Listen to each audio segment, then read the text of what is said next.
So I would talk about the supporting causes first, okay? There's certain stuff that if you're doing it, you're more likely to see emptiness, all right?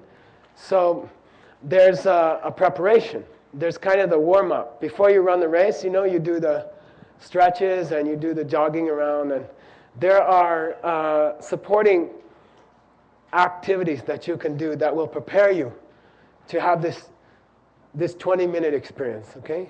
There are other things you can do. Maybe one of the most important of them is serving other people, okay? One of the most important of them is serving other people. To soften your heart, to see emptiness directly, you must be serving other people, okay? Nothing like major. You are taking old people to the grocery store. You are visiting people who got sick. You are helping out people who are fixing the floor in their house. You know, you are in the store and you let someone else go in front of you in the line. You know, but your attitude in life is that you are serving other people and you are taking opportunities to help other people. You don't have to be a Mother Teresa. You don't have to organize an international refugee project. You just make it a way of life that in small ways you serve the elderly, you still serve the sick, you help children who are confused or, you know, ignored, and you make it a way of life to be kind, okay? So kindness is a prerequisite to see emptiness directly, all right? Plain old normal kindness to little people is a very high spiritual practice to see emptiness directly, okay? That's one. Two, you have to be meditating on a regular basis. It's not possible to see this object unless you are in a deep state of meditation. If you cannot enter a deep state of meditation, you have disqualified yourself. You will never become the savior of this planet. It's not possible, okay? So you must have a daily meditation practice. If you don't have one now, come to Mahasukha Center, they will give one to you. And they will, you know, they will grant you, they will supply you with a daily meditation practice. You must have it, or you cannot be of real benefit to other people, okay? You know, we think, oh, I'm going to help others. I should be running around. You know, I should be a big help to others. I should be running around more. But really, if you want to be a big help to others, you should sit down and meditate. Learn to sit down and meditate. You must be able to maintain about a 1-hour meditation. Strong, solid, unmoving, deep 1-hour meditation. What's the test of that degree of concentration? Somebody can bring a McDonald's French fry into the room and place it in front of your nose, and you don't smell it, okay? Because you're so deep. And someone can slam a door, and you don't hear it, okay? Really. Someone could touch your arm, and you don't feel it. You are so deep in the meditation that you're out of your senses. You see what I mean? You have, in yoga they call it pratyahara, right? You have withdrawn from the outer senses. So that's if you don't get near that level of meditation, you do not have a hope of seeing emptiness directly. It cannot happen. Okay? So you got to be kind to other people, and you have to reach that degree of meditation. Third thing, if you can find a teacher, okay? If you can find your heart teacher, all right? And everybody has a different heart teacher, you know? You have to find the one that suits you. Heart teachers are like gloves, you know? And you don't try to sell a size 8 glove to a size 6 hand. You know, you have to search your world and your life for your heart teacher. And you must undertake this quest. Without your heart teacher, you can't do it. You need a heart teacher. You must find a heart teacher, okay? And they could be anybody, you know. It could be your high school boyfriend. It could be your mother. It could be your son. It could be your dog.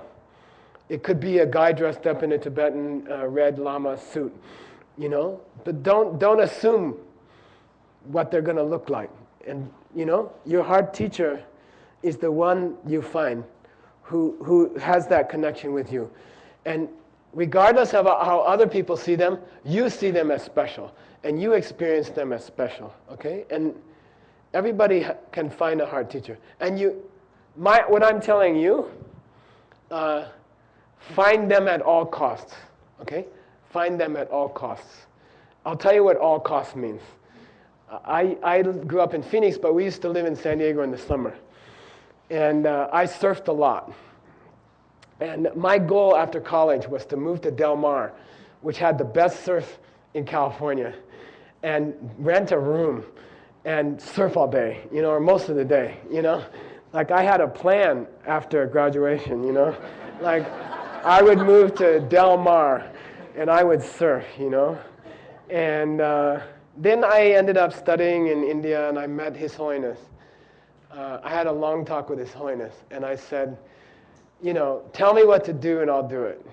First of all, I said, I want to stay with you forever. And then he said, you can't stay here. You have to go back to America. So I said, okay, well, tell me who's a good teacher in America, He said, Geshe Losang Tarchen, He said, you go study with Geshe Losang Tarchen. I said, where is he? He said, New Jersey.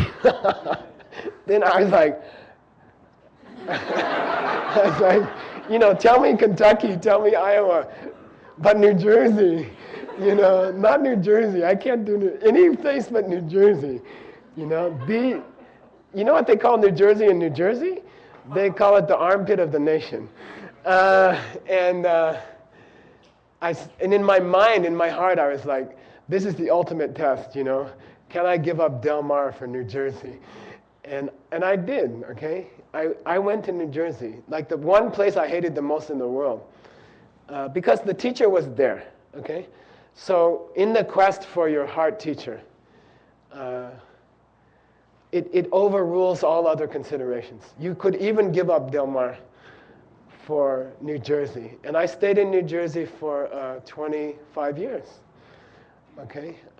Lived with him. So I'm just saying you got to find a heart teacher.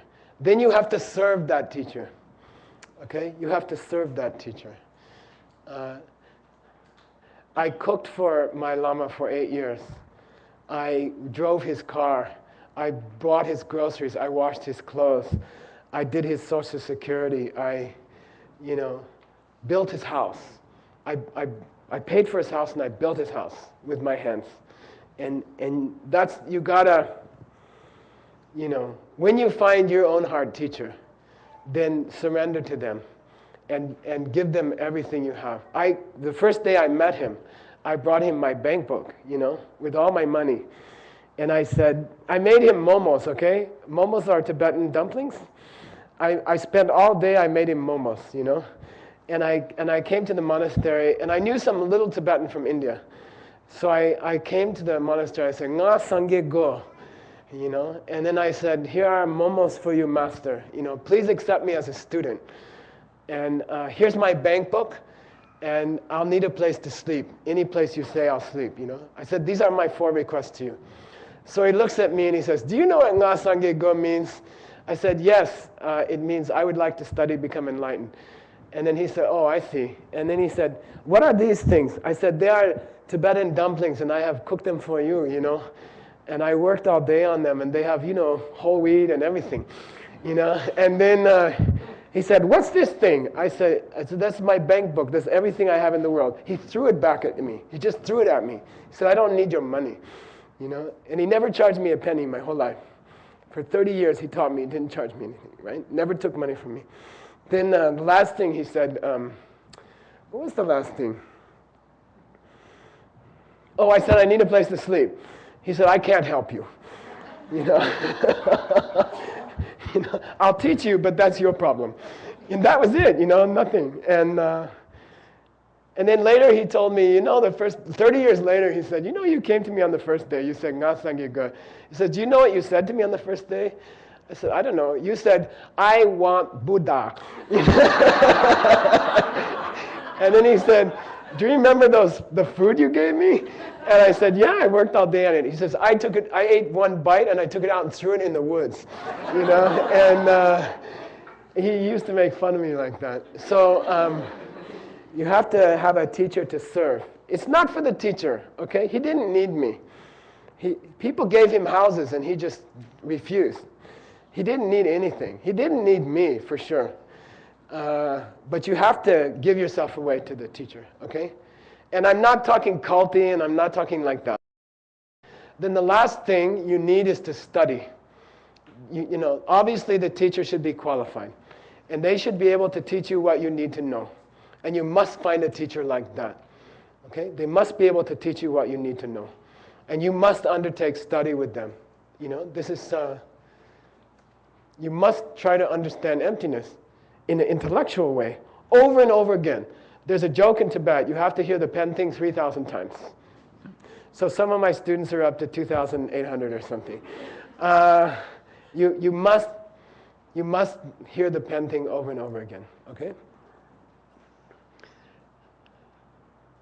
Under the influence of those conditions, kindness towards others, plain old normal kindness, and under the conditions of learning to meditate, and under the conditions of finding your heart teacher, and under the condition of proper and authentic study, then you will have an experience of emptiness.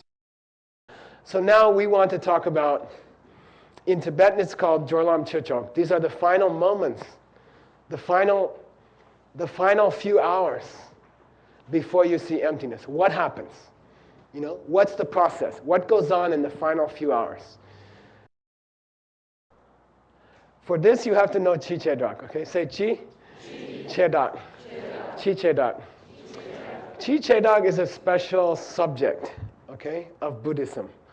It's buried in a subject called pramana. Pramana is the study of how a human being thinks and how we see things, okay? Sometimes they call it the study of logic, but it's more than logic. It's the study of how do you perceive a thing? How do you see a thing as a thing? What goes on in your mind when you see a thing as a thing? And Jetson Kappa's disciple, Jetson Kappa had a disciple named Kedubje. He wrote a book, it's Course 13. Everybody hates Course 13. That's why it's 13. And Course 13 is syllogisms. How do you prove something? How to think in the mind, right? And why do you see something when you look at something, why do you recognize that thing? What goes on in your mind when you make a decision or when you see something, okay? That study is called pramana. Pramana was a subject that became very popular around 650 AD, 7th century in India. Somebody named Master Dharmakirti wrote a long, boring book, 7 long, boring books, short, boring books.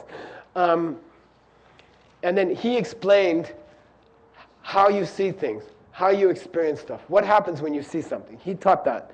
That's considered a lower school of Buddhism. Those of you who are studying Buddhism, the first school is like Abhidharma. Okay? The second school is called the Sutras, the Sutra school, Sautrantika, right? And then the third school is mind only, and the fourth school is middle way. Middle way teaches emptiness in a very sexy way. Mind only teaches emptiness in a pretty sexy way. Abhidharma teaches emptiness in a very basic way.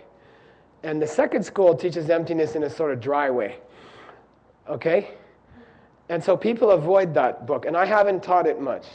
You know, I was trained in it for many, many years. And I worked hard on it. And I've only taught it a little bit. And nowadays I only teach it to 1 or 2 people who seem to be ready, okay? It's dry, it's hard, it's difficult. But deep inside that school is a subject called Chichedak. And Kedubje said, if you think, when I was taught that subject, my Lama said to me, this is the key to the middle way. This is the key to seeing emptiness. You understand this, and you can see emptiness, okay? You understand school number 2, you can understand school number 4. And if you don't, you can't.